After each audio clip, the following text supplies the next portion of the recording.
Hey guys, Bora here with another video. This time we're going to take a look at the 2025 LPL summer roster changes, and then I'm going to do preseason power rankings, or pre-split power rankings, I guess.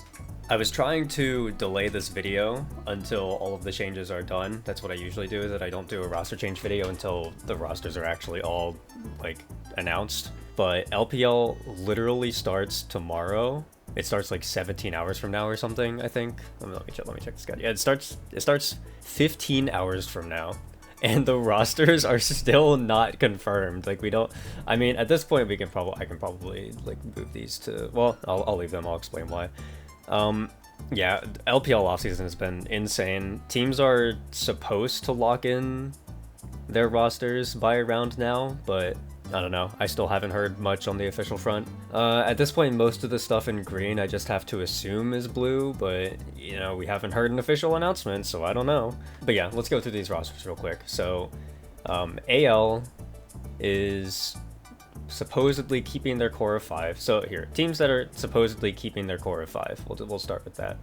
AL, LNG. I guess yeah, I'll also go over these. If it's blue, it's locked in. We know for sure that they're playing. If it's green, it is a they're probably playing, and then if it's a yellow, then it's a maybe. If it is italicized, it's a change, so a player changed of some sort. And then if it's just normal text, then it's the same as last split. So AL, gonna be the exact same, most likely. LNG is going to be the exact same, most likely.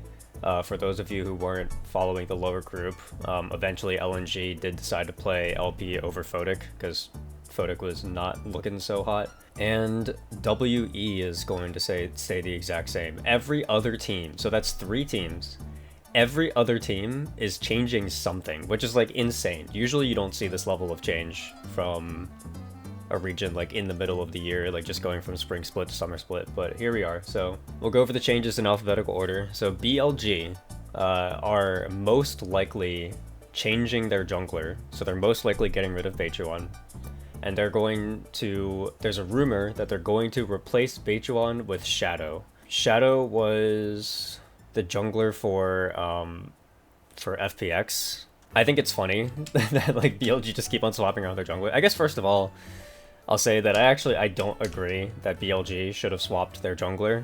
I think Beichuan definitely has his problems, but I also think that he plays in a very proactive, aggressive way that is a good mindset to lead to improvement, and I think that BLG could get better over time if they kept on playing with Beichuan. Because like Beichuan's deal right now is that like he likes to do a lot of things, and usually those things result in his team getting a lead early, but then he just like plays too aggressive later and then runs it down. Imagine somebody like Blabber. It's like he plays kind of similar to like LPL Blabber, basically. I mean, Beichuan makes way more mid-late game mistakes than Blabber does. Like, I don't really think that they're super comparable. I think that Blabber's actually a little bit better. But if a top-level team developed him, I think he would become like a better version of Blabber, I guess is like what I would say.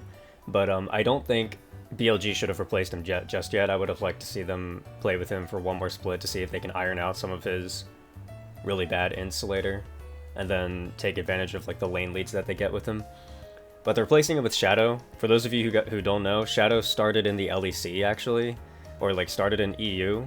For all intensive purposes, he is a Western import in an Eastern region. Like even though his nationality is Chinese, he is a Western resident. I think he was actually like born in Europe too, I'm pretty sure. So yeah, legit just a Western import.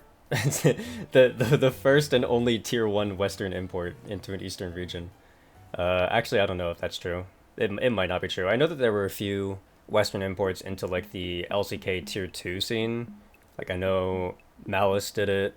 Obviously recently there was like Reckless and Griffin and stuff, but I can't remember any times that there was a Western import into a tier 1 Eastern region who lasted for like multiple splits. But yeah, essentially Shadow is an LEC player, and he was okay. I tend to think that Beichuan was a little bit better than him. I don't know. I guess Shadow has like mechanical upside and stuff.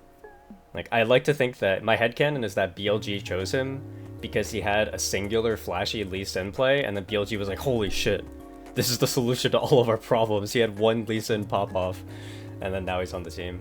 It's also not guaranteed. It could totally still just be Beichuan, but the rumors that I've heard is that they're bringing in Shadow. So that's the only change BLG might make. Then you have EDG. The only change that they're making is that they signed a support named Perugia, and to be completely honest with you guys, I have no idea who this is. I've never heard of them. I've never watched them play, so I have no basis for how good they might be. Same thing for FPX's new support, so I guess I should clarify. FPX still have Jue, but they also signed a support that I've never heard of named Hong Hong. So that's why I have Hong Hong in probably, is because they totally could just play Jue anyway. But they have two supports essentially on their team right now, and I don't know which one they're going to play. So it could be Jue or Hong Hong. They also, because Shadow went to BLG, they signed a jungler who I've never heard of. I don't even know how to pronounce this. This is just like E or something. I don't know. And then they got Giachi, who was on RNG, I think. Let me check. Yeah, Giachi was on RNG. And then they're keeping Sheer and Care. So FPX kind of blew up their roster. Actually, their offseason was super controversial. FPX had something decent going, to be honest. Like, they were actually... like, they had a bot laner who, in my opinion, is actually, like, pretty good, named Assum, or some people call him Assume. But yeah, Assum, I actually think he's, like, pretty solid, and FPX had him, but I guess there was, like, some kind of off-season roster drama surrounding Assum, and I don't know, he's just not on the team anymore. So their team was Shadow, Assum, Jue, and you know, that team was, like, decent. They made it into playoffs and stuff before getting stomped out, but I don't know. I feel like they had, like, a core to build around, and now it just seems like they've thrown together a doomed roster. Like, I kind of feel bad for Sheer a little bit. But yeah, that's FPX. Then we have IG. The rumor that is, like, half confirmed. So IG signed Wei, and there was also rumor that JJ was looking at other options, but then the rumor goes that JJ couldn't find anything, or, like, none of the teams were willing to give him what he wanted, so he's still on IG. And IG has been scrimming with both, and from what I've been hearing, it sounds like the scrims with Wei are going extremely well. So I would assume that they are going to start with Wei, is kind of what I'm getting from this, which is why I have Wei here, but probably instead of locked in. So yeah, just keep in mind, heading into summer, we could see IG play either Wei or JJ. I'm just guessing that it's going to be Wei, based on what I've heard from scrims. Other than that, they're keeping everybody else, and we know for a fact that they're keeping everybody else. So, like, they announced officially that they have the roster with 6 players on it.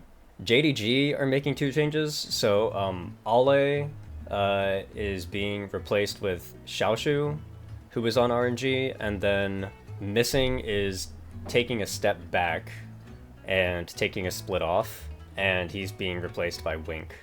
So I think that's how it went, is that Missing chose to step back, and then Ale essentially got kicked, if I'm, like, understanding the situation correctly. Although Ale, I guess, technically wasn't kicked. I'm pretty sure Ale is still signed to JDG, but just won't be playing.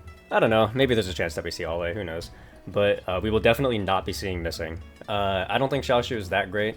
And then I actually think that Wink is, like, super underrated. So I don't know what to expect from this JDG roster too much. Scout was kind of underperforming last split, although also, to be fair, he was in the middle of that entire EDG controversy where he ended up needing to pay EDG like $21 million or some absurdly high number. So Scout was definitely dealing with a lot of non-League of Legends gameplay related shit, which might explain why his performance was dropping. But yeah, I mean, like, I would say that the reason why JDG didn't look great was because Ale, Scout, and Missing were all underperforming, and I think that Scout's can be most likely explained by his external real-life situation.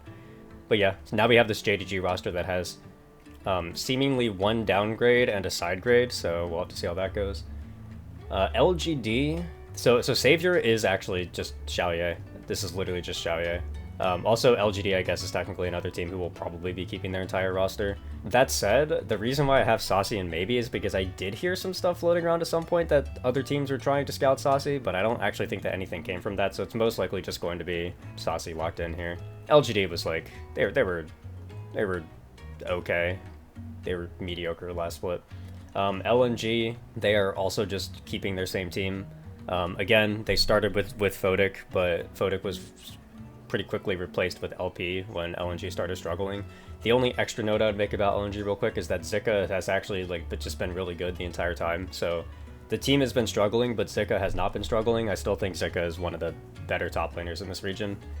Haichao had like one moment where he looked flashy, and then after that he was kind of dog shit, so who knows. NIP are making some changes. So they have gotten rid of Aki, and they've also gotten rid of PP God, and we know for a fact that they're replacing PP God with Nickit, and they are most likely replacing Aki with Nayo. They have Shanji in the back, but somewhere around like April or something, they've replaced, or they like subbed in Solo Kill instead of Shanji. Basically, the deal with Shanji and Solo Kill is that Shanji was good and just like had like a terrible split and hasn't been looking so good.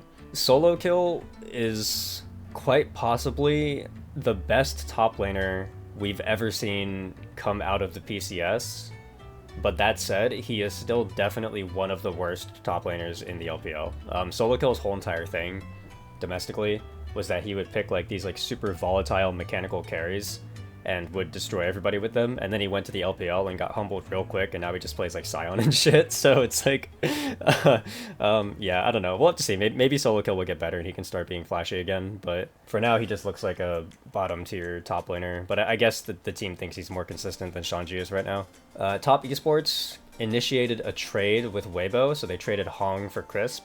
Top Esports do have another... The reason why Hong is in green and not blue is because Top Esports do have another support in the back. I forget what his name is, but they technically have another support lying around, so if Hong ends up playing like shit, then they'll probably replace him, but they're keeping everybody else. Thunder Talk, they had a really promising jungler who was playing pretty solid at the end of the split named Xiao Honggren, and I thought they were going to keep playing with Xiao Honggren. And then literally today, like when I woke up, I saw an announcement that Thunder Talk signed Aki instead, which I think is like, yeah, I don't agree with that one. But they're keeping everybody else. Ultra Prime, I have Baye italicized here, but honestly, it's like not really. So Baye was, so it was actually Wako who was on the team. Wako is an ADC from the PCS. And I remember when I saw that Ultra Prime signed Wako, I was like, what? Why? Like, Wako is 100% not LPL level. Yeah, surprise to nobody, Wako was not LPL level and he will no longer be playing. But we don't really know anything about Baye. Technically, Baye is on Ultra Prime and was on Ultra Prime, so if you want to un-italicize it, it's fine. The reason why I have it italicized is because Baye played a singular game in Spring Split. He played one game. So, in my opinion, I'm just going to count it as a new player. Like, they literally just subbed in Baye for a singular game near the end of the split. He did okay. And then I guess behind the scenes, he's been doing good enough that they're just going to make him their AD. So, that's what happened there. The reason why I have Wonjong in yellow is because, again, I was hearing rumors that Wonjong was being scouted by other teams, but it probably didn't amount to anything, so this is probably their roster. Weibo, same roster, other than the Crisp trade. The only thing that is interesting to me is that Weibo had a support that they were playing over Hong named Urha, and for people who only watch international play and don't watch LPL at all, they probably don't know anything about Urha because Urha is like technically a rookie. But Urha was really good in my opinion. Like I had like a super high opinion on Urha. And I get that Crisp is like a world champion and has been like the best support in a couple of different years now, but I hate this move. I think that Urha was like super promising. And in fact, I think that Urha had a better last split than Crisp did, but what do I know? But yeah, unfortunately Urha will remain teamless even though he looked great. And then finally we have WE who's keeping their entire team. So those are all of the LPL roster changes and like why they kind of happened. Now we're gonna get to ranking the teams. So in order to help me out, I decided to give like a loose ranking for all of the roles, just so that way people can understand where I'm coming from a little bit better. So AL, I'm gonna have first. Obviously, they placed third at MSI. They won LPL domestically. They stomped BLG. In terms of players, I have Flandre as 1, Tarzan as 2, Shanks as 1, Hope as 2, Kael as 1. Like, they, in my opinion, they are like clearly the best team in the LPL right now. BLG, I actually think this will be... Okay, so what I would imagine would happen is that BLG is going to have another honeymoon phase where they look pretty good for like a few weeks or maybe even like a month or two. But I think that their overall ceiling as a team has actually gone down with this change. Shadow's been playing for a really long time. I think we know about how good he's going to be, whereas Beijuan is more of an unknown quantity to me because Beijuan has never actually played on a good team before. I guess you could say the same thing about Shadow, but like, I don't know. I'm just more optimistic about the idea that Beijuan has a higher ceiling, but yeah. Then you got EDG.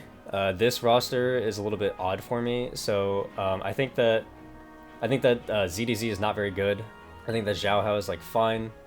The things with this roster is that even though I have Angel like a little bit lower here, I actually think that Angel's pretty solid. I think that a lot of the LPL mid laners are solid.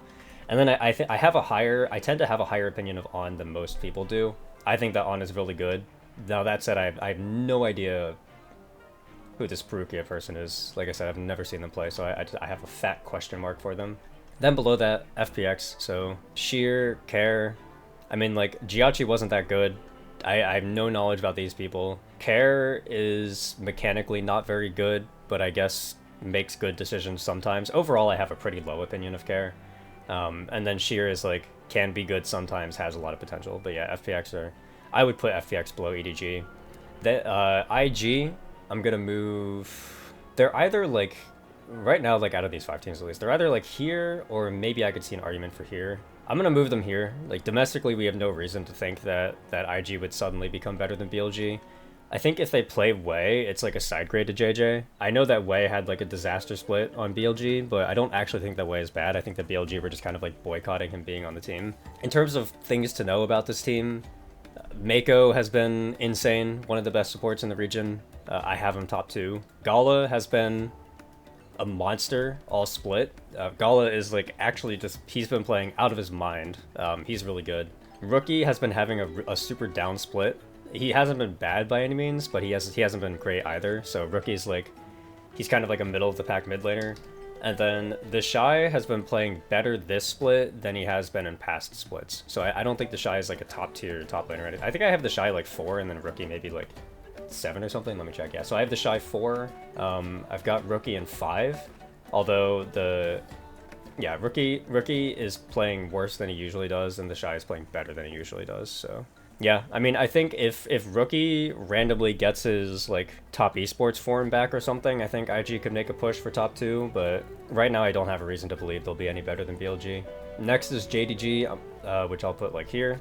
I think that Shun has been in my opinion, Shun is the best jungler in the world still. I think that like every single series that JDG plays, Shun is absolutely popping off out of his mind. And then he's just been like getting griefed by his teammates, whether it's like Ale doing something stupid, Missing doing something stupid, or Scout doing something stupid. Like somebody on his team has just been like griefing him in every single game. But like I swear on my life, Shun is like, he's like better now than he ever was on BLG. He's like actually so good. So I have faith that JDG will be solid. Pays has had a good split. People who have been watching for a while know that my opinion of Pays actually isn't that high, or at least it wasn't. I think that this split he's really stepped it up. My main criticism when he was on Gen G is that it always felt like he was a little bit of a passenger princess and never really got his advantages on his own. Things have definitely changed ever since he went to JDG. I think that he definitely has a lot more agency on this team to do stuff, and we've been seeing Pays like play super aggressive. That's been his thing. He plays super aggressive. He tries to maximize how much damage he's doing, like even at the cost of his own life. It's like a super fun playstyle to watch. It's usually effective.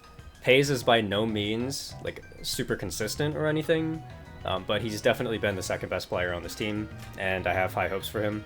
Obviously, like I was saying this earlier, I think that Wink is underrated. I think Wink is actually pretty good.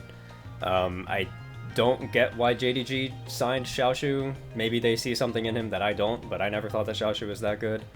And then the only other thing is Scout. So we have seen Scout in the past few years on multiple occasions, be the best mid laner in the region. Even if he doesn't have like an insane international performance, like when he was on LNG, on the LNG roster that was the 3rd seed at Worlds, but then like finished 2nd domestically and then only got 3rd because of championship points. Scout was the best mid laner in the region, that split. That said, he had this whole entire debacle with EDG, where EDG was like, there was something in EDG's contract where like he was allowed to go and play for other teams, but if he decided to sign with them, he had to like let them know beforehand or something like that. Oh, I remember what it was. It was if he was going to sign with another team, he had to tell EDG what their offer was, so that way they had time to match or like raise the offer essentially. And when Scout left EDG, he didn't tell them. Like he breached like the contract that they had and didn't tell them what the offer was, and he just left and took the offer. And so EDG sued him and like took him to court, and Scout had to pay EDG like $21 million or something like that. So yeah, Scout's been dealing with a lot of shit like outside of the game, and I'm willing to give Scout benefit of the doubt for last split and say that the reason why he's been playing like shit is because of the external situation. So my assumption is going to be that JDG will have a really strong jungle, a pretty strong bot, a support side grade, a top downgrade, and a mid lane upgrade. I'm going to assume that Scout's going to play better this split. So JDG I could see here. I could also see an argument that like JDG could be here. I don't know. I'm just not convinced that Xiaoshu is a top tier player. I just can't see it. Okay, LGD. This roster I'm gonna put like here. Saucy is like fine. Climber is fine. XQW, Xiaoye / Savior, and YCX are all definitely below average to me. They go there. There's totally a chance. Okay, so FPX like have this reputation of randomly coming up with new junglers who just like have insane splits for no reason. So like they were the ones who had Bo, they were the ones who had Milky Way. So who knows? Maybe there's a chance that this like E guy is gonna be insane. But yeah, I don't know. I just can't see it. Like if your team has like Care is like fine, but he's not the type of player who's gonna step up and carry your game. He's gonna be the type of player who will he's like a Cryan type of player. Honestly, he's not even a Cryan type of player, because like Cryan will support a team, but he'll do it through like roaming champions and stuff. Care is more like he'll support your team by playing like Annie and Lissandra. My main issue is that I just don't see who's carrying this team. Like I don't think Jiachi's gonna carry. I don't think Care is gonna carry. Sheer could carry, but I don't know. It's not a great meta for top lane solo carry right now. Like I don't know what you're picking. Like are you gonna go like Camille, Annie, Jhin? Like is that like gonna be your entire team strategy? Like I sure hope not. So yeah, unless their new support and their new jungler who I know nothing about are insane, I'm just going to assume that their ceiling isn't going to be that high. LNG, I think that Zhuo is not good. I think that LP is not good. I think that Hai Chao is not good. That said, they did kind of have like a little bit of a momentum swing at the end of the split where they started looking better, and I think that Zika is like, honestly I just think Zika's that guy. Like if we look at my LPL players, I have Zika in 5th up here, even though LGD was like a garbage team. So I'm willing to move LGD like, or LNG maybe. Honestly, I could put them there. This might be an overshoot. The LGD could totally just be like straight up better than them, but I'll put LNG here. NIP I'm gonna move here. NIP is a really interesting team to me. So they're going with Nickit over PP God. People hate on PP God a lot. I actually think that PP God is like pretty solid, but yeah, they're going with Nickit. They also have Nio. I mean, listen, any jungler that's not Aki, right? So their team is like interesting because I think that for the most part their players will be below average, but I actually still have faith in this team because I don't know how to explain it. When DoNB joined the team, they just got better. Like there's something about like DoNB kind of has like, I don't know, maybe like something similar to the Faker effect where it's like he just joins a team and they get better. It's like Mako's a similar way. Like Mako's also a player where he just like joins a team and they get better at the game. Like DoNB's arc is really funny. So DoNB was in 2021 on FPX domestically, he was the best mid laner in the LPL, like by far, to the point where I would have said he was the best mid laner in the world. Then he had that like generational collapse at Worlds where like Nuggery like had depression or something and was being treated like shit, and then like I think that like Tien was injured or something like that. I don't know. That entire team was a mess. And then they ended up placing last in their group and getting sent out, even though they were favorites to win the entire event. But yeah, Doomby, in 2021, he was really good, like best mid laner in the world material. Then he joined LNG, and for the splits he was on LNG, I also still thought he was the best mid laner domestically. So I still thought that Doomby was like super elite. Their team didn't make Worlds, they ended up placing 5th, so they just like barely missed out, but I thought that Doomby was like easily the best mid laner in the region at that point. Then he like quote unquote retired to do co-streaming. Co-streamed for like 2 years, was calling everybody dog shit. He was like basically just shitting on every team, saying they were all garbage and that he could do it better. And then so in 2025, he puts his money where his mouth is and he comes back, and immediately NIP are like, they're like fighting for like top 3 and shit. So it's like, I don't know, Doomby's the fucking GOAT. In terms of ceiling, I still think that Doomby has the potential to be one of the best mid laners in the region. Ryze was straight up not a meta champion, and then Doomby started playing it, and he was so good at it that it single-handedly made the pick viable in the region, and then by proxy the other regions around the world saw it, and that's how Ryze got into the meta. It was solely because Doomby was such a monster on Ryze that he single-handedly caused the world to start playing it. Like, and then the other thing about Doomby is that he also like still has the same thing that he has before, where he just like will pick random shit and it'll just work. So like in 2019 it was Nautilus mid. He was the only person playing Nautilus mid, and when he played it, it looked broken, and then when anybody else tried it, it looked like shit. And then in 2021 he was styling on everybody with Aurelia mid, and then if anybody else played it, it like wasn't that good. And it was like, I mean, Aurelia mid was stronger back then, but it was like Doomby was by far the best one, and it wasn't that rare, it wasn't that common of a pick. This split, he was pulling shit like Kled mid, Lee Sin mid. He's still doing his bullshit. The only thing of like, so I think that if you give Doomby a Doomby champion, like if you don't ban Ryze against Doomby and he gets to play Ryze, he will destroy your entire team. Like NIP, when they get one of their comps, is like one of the best teams in the world in my opinion. The problem is that NIP are terrible in Fearless Best of Fives because they just run out of champions so fast. Like even though Doomby has his unique champion pool, like Doomby has been away from the game for so long that he's just not that great, or he's not like as good as he was on the standard mid laners. So he tends to run out of champions really fast, and then by the time NIP get to game 4 and 5, they're struggling. But now that Doomby's had half the year to figure his shit out and try to get his champions back, I think there's a chance that Doomby could come out swinging and just be insane. I still think everybody else on his team is below average. This team will literally just be how hard can Doomby carry. Did Doomby figure out his champion pool issues? But if he did, Doomby is still insane, I promise. Next team, Top Esports. I don't think Hong is that good. Top Esports were domestic stompers, so I have to give them credit for that. I would maybe put them like here. I think that 369 is still insane. I think that Kanavi is still really good. I think Cream and Jackie-Love have both been having weaker splits, but obviously their floor only goes so low. And then Hong is like, okay. Like, Hong has had splits where he's really good. Like, he's had splits in the past few years where he's looked super good. He's just also had splits recently where he looks terrible, so who knows. I think that IG showed me enough in playoffs last split that I'm willing to just have them above Top Esports, even though Top Esports came into playoffs as first. Same thing with BLG and AL. I feel like you always got the feeling that AL and BLG were better than Top Esports, and we're just kind of waiting for it to happen. And now that it has happened, I don't think either team will look back. I mean, there's a chance that BLG is just terrible now, but who knows.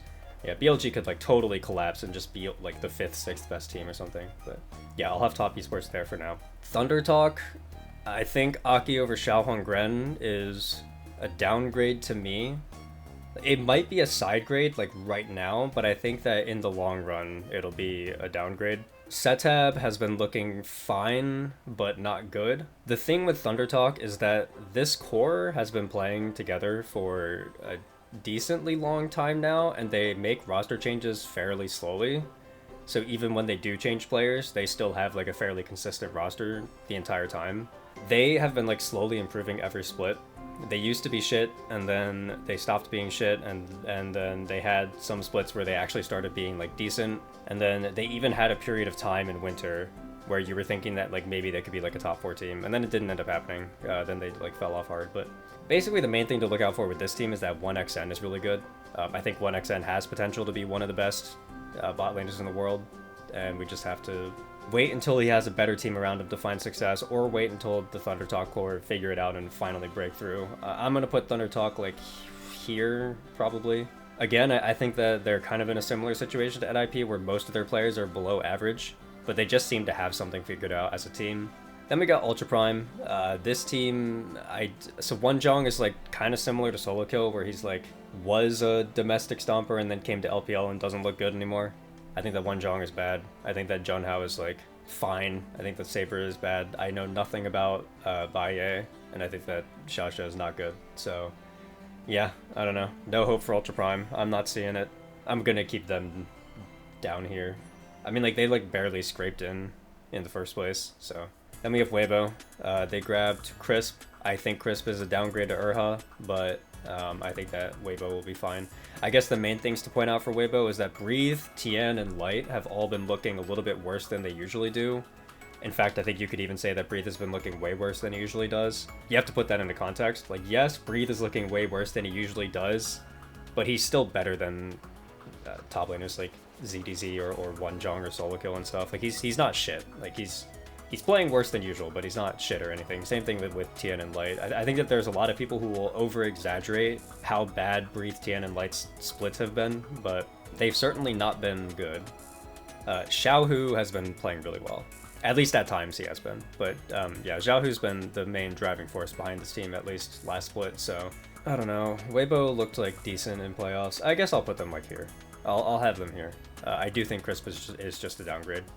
If they still had Urha, maybe I could like see an argument where I'm like, oh, they have more potential to be good. I'll put them in like 4th or something like that. But yeah, I'll have them there. And then finally we have WE. So I was saying that like teams like NIP and Thunder Talk are more than the sum of their parts. WE is like the definition of more than the sum of their parts. So Cube is fine, but bottom half top laners. Karis is not good. Taeyun is not good. Vampire on a bad day is the worst support in the world. But the thing about this WE roster is that this team has quickly become, even though, okay, before the split started, I had like no opinions of these players. I was neutral on Cube. I was like negative on Karis, negative on Taeyun, super negative on Vampire, and somehow this team in one split has like converted me, and I'm now a WE super fan. So this team's got two things going on. So first of all, this team recognizes that they are not actually a good team, that they don't have good players, that they cannot beat teams at the meta playstyle. So what WE has decided is that if they can't beat anybody at the macro game, they're just going to draft a comp every single game that is like really, really good at scrapping it out and skirmishing, and then they're just going to fight every single fight possible and then try to get an advantage that way by just like taking advantage of their comp advantage or like of their like early comp strengths. So it's like a super entertaining strategy to watch. They all play like absolute psychopaths. They all take fights that are not good fights, but then they'll just like find a way to bullshit win them anyway.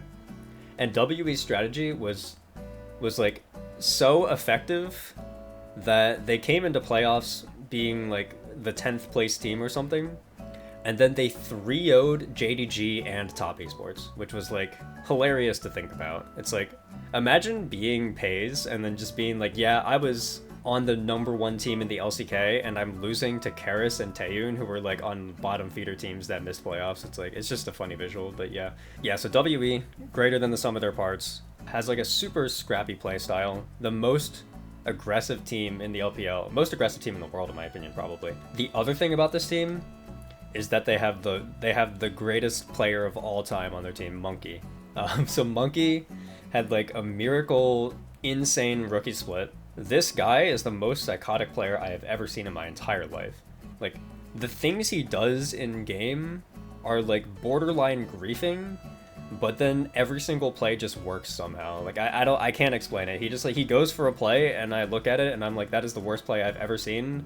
and then 5 seconds later he gets a double kill, and I'm like, okay, what the fuck? So that, like, Monkey is just like, I don't know, he's just been like touched by God or something. I can't explain it, but yeah, Monkey is one of my favorite players, if not my favorite player in the world right now. It's between Monkey and Doonby. I love both of them, but it's definitely one of those two. I think it will be super entertaining to see what Monkey can do. We had a similar situation where like Milky Way was styling everybody for a split, and he like was like borderline best performing jungler in the world, but then teams kind of figured out how to play around him, and then he didn't look as great afterwards. So I'm curious to see if teams, now that they've had a split to kind of digest what Monkey's actually been doing, if they'll figure out a more effective way to deal with his shenanigans, and they'll punish him harder and he won't look as good. But look, I would be all for another Monkey just dominating everybody split. Also similarly to Doonby, Monkey pioneered a meta pick. Monkey is the entire reason why Trundle is a meta jungler right now. He was the first person to play Trundle, and he was, and is still, the best Trundle in the world. When he gets Trundle, he just looks like a different player. If you give WE Trundle, you are just asking to lose. I don't care what team you are. You could be AL or BLG. You could be Gen G. If you play against WE and you leave Trundle open and you give him Trundle, you're asking to lose. Like, it's one of those situations. So all of that said, I am going to put WE like here. This is probably a very aggressive placement that isn't true. I would say that realistically, you would probably slot WE like here. But that said, WE have two advantages coming into Summer Split. The first one is that they kept their entire squad together, which tells me two things. I don't want to project too much because I don't know what's going on behind the scenes. But for the most part, if a team sticks together, it means that at the very least, they don't hate each other. So this team, based on the way that they play and the way that they've grown throughout the split, I would assume that the fact that they're sticking together means that they actually all like each other to some degree and want to keep playing with each other, which is an advantage. The synergy that they built up won't go away, which I think is like very important. And then the second thing that will make me want to push them up is that they I don't know, they straight up 3-0'd top esports. Like, they 3-0'd top esports and they 3-0'd JDG, and both top esports and JDG downgraded their rosters. Like, at least surface level, they downgraded their rosters. So it's like, what am I supposed to do? Am I just supposed to be like, oh, top esports and JDG downgraded their rosters and WE 3-0'd both of them, but I'm just going to put WE below them because the vibes of the names on their team. Like, it's like, in my brain, WE should probably go below Weibo just because of who the players are and like how they've looked historically, but it's like, look, results are results. And it's the fact that it was so dominant, the fact that it was a 3-0, and I watched those series live and I was like, wow, WE they just figured something out. They figured out some kind of strategy with their team, and they're just playing insane and outclassing everybody else because they're more of a team than these other teams are. It's just like, at some point, like, I want to respect that, so I'm gonna have WE in fourth. Most likely this isn't gonna happen, but I don't know. There's no reason for me to think that WE should be worse other than just like vibe. So yeah, I'll have WE fourth. It's probably not happening. Let me tell you something. If WE ends up going to Worlds somehow, I don't know. It'll be the fucking greatest tournament of all time. I don't care if WE goes to Worlds and they get shat on in Swiss stage and go 0-3. I will enjoy every single one of their games. WE very well might be my second favorite team in the world. Like, I like them that much. So, yep, that'll do it. These are my LPL team rankings: AL, BLG, IGWE. So I guess here, let's take a look at the format. FPX, LPL Split 3. So they're doing, I mean, leave it up to LPL to have some like bumfuck random format that like no other region is doing. So they have two groups with 8 teams and 16. By the way, I should have mentioned this earlier and I didn't for some reason, because a lot of people are probably like, wait, doesn't LPL have 16 teams? Yes, LPL does have 16 teams. However, they have this crazy brutal format where the bottom 6 teams are in group Nirvana. And the bottom 2 teams in this group, those being OMG and RNG, those 2 teams don't play in summer. It's like, it's insane. Like, I've never seen something like this. Like, they just straight up got relegated from the split. Like, the bottom 2 teams from Split 2 just straight up got relegated, and they're not playing Split 3. Their season is over. Top 4 teams from Group Ascent will make it to playoffs automatically. bottom 4 teams will play against the top 4 teams from Group Nirvana, I think. Yeah, bottom 4, top 4. Yeah. So they qualify for a play-in. Those teams, so the top 4 from this group will play the bottom 4 of this group, and then I believe it'll be 8 teams advancing to grand finals. Yes, 8 teams. So this is the same format as spring, essentially. So when I'm looking at this, essentially what I'm saying is that I think it will be AL, BLG, IG, WE are going to automatically qualify.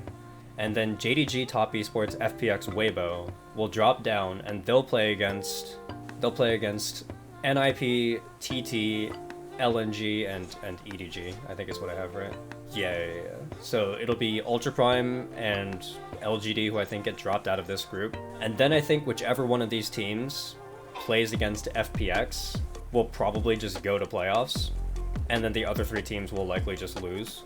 I think that like the most interesting scenario we could get is if NIP tops Group Nirvana and then plays against either like Weibo or JDG or something. I think that could be like a super fun scrap. But basically, like format wise, I think the teams that are going to make the actual playoffs 8-team tournament are going to be AL, BLG, IG, WE, and then most likely JDG, Top Esports, Weibo. And then out of Group Nirvana, it'll literally just be whoever gets lucky enough to play against FPX, which I'm hoping will be NIP. Is it literally going to be like the 1 seed from Nirvana plays the 8 seed from Ascend, or let me see how Split 2 went. So Split 2 was LGD, EDG were the top ones, and then LGD played against WE, who is the 6th. And then EDG played against IG, who was the 5th. Okay, so it was bottom team played top team, and then this played that, and then was it Thunder Talk versus Weibo?